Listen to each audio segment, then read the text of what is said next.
Fisker, the CEO of Fisker, in Southern California, Henrik, where you were making those deliveries of these Ocean SUV, electric SUVs.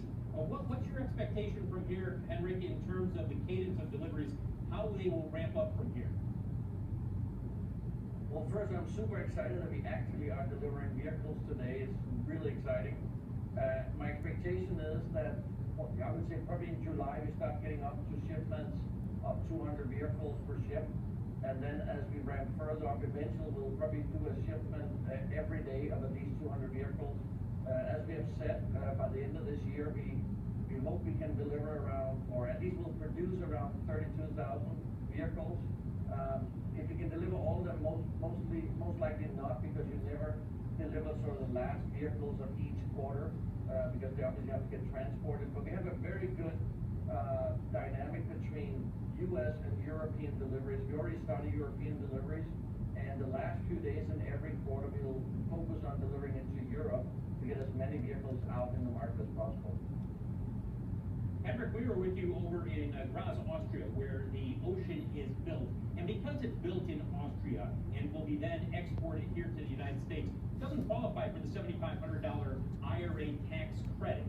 Now, obviously, through leasing, you can offer buyers some of that $7,500 discount. But do you believe that's much of a headwind in terms of making people think twice about ordering an Ocean SUV?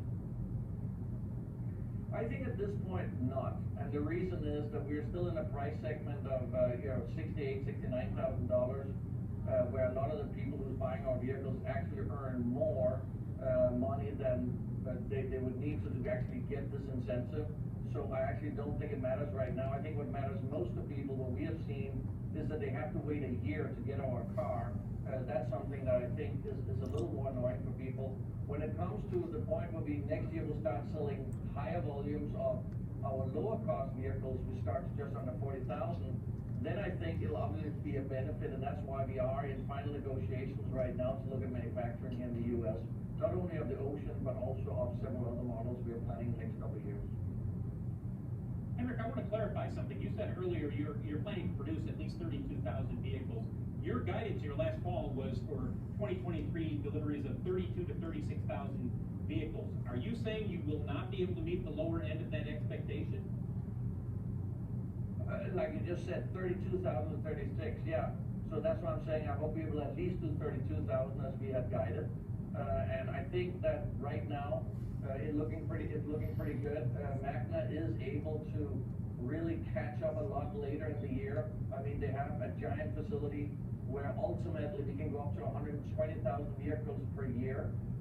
So I think that once we get up and running, we can increase the weekly or even the daily volume quite a lot. Henrik, it's Morgan.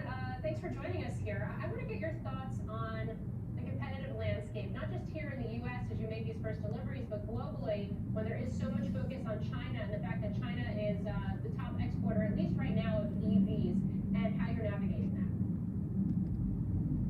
Yeah, in fact, I just came back from China and took a look at a lot of their products over there, and I just came back from Europe as well. In Europe, we are doing really well. I think, first of all, because we got the longest range of any SUV in the market, and that's something I think was important for a lot of the European buyers.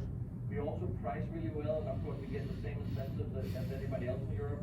So we have actually seen an uptake in our vehicle in Europe. But most importantly, I think we offer something that nobody else has. So it doesn't really matter. Whatever vehicle you look at, nobody can say they make the world's most sustainable car. We can. We have over 100 pounds of recycled and biodegradable materials. Nobody has California mode and solar power on the roof. So we have several features which makes our vehicle different, and I think that's why we have seen a really good record of reservations.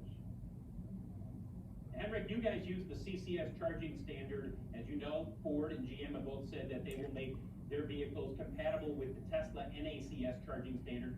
Have you talked to Elon Musk and the people at Tesla about possibly going to the NACS standard? Well, at this point, what we see is that over 90% of the charging is actually done at home. And there is a broader market now for EV charging, not only in the US, but also in Europe. They use the CCS2 plug. It's still by far the most used plug.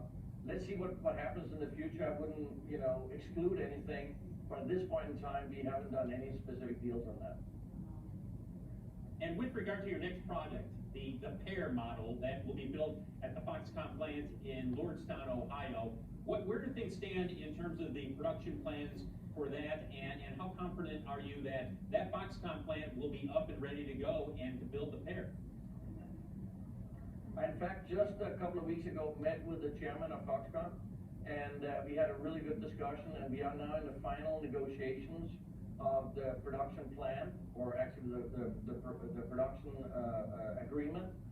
So I'm very confident that we're going to be up and rolling. We are taking, of course, a more active engagement in that facility. We have hired a head of manufacturing that ran the BMW plants here in the US and in China. So we've got a really good manufacturing team as well. So we will be more involved than we were with Magna, but I'm very confident that we'll have the pair up and running in production by mid-2025, as we announced already. And in fact, we're looking at producing another vehicle in that plant already end of next year that'll be based on the Fisker Ocean.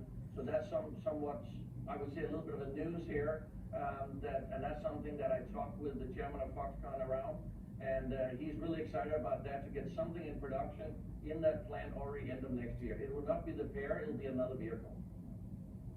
Small crossover, Henrik, and are you looking at a lower price point? Won't be a crossover, it'll be something that can carry a lot of stuff in the back, and maybe it is open in the back.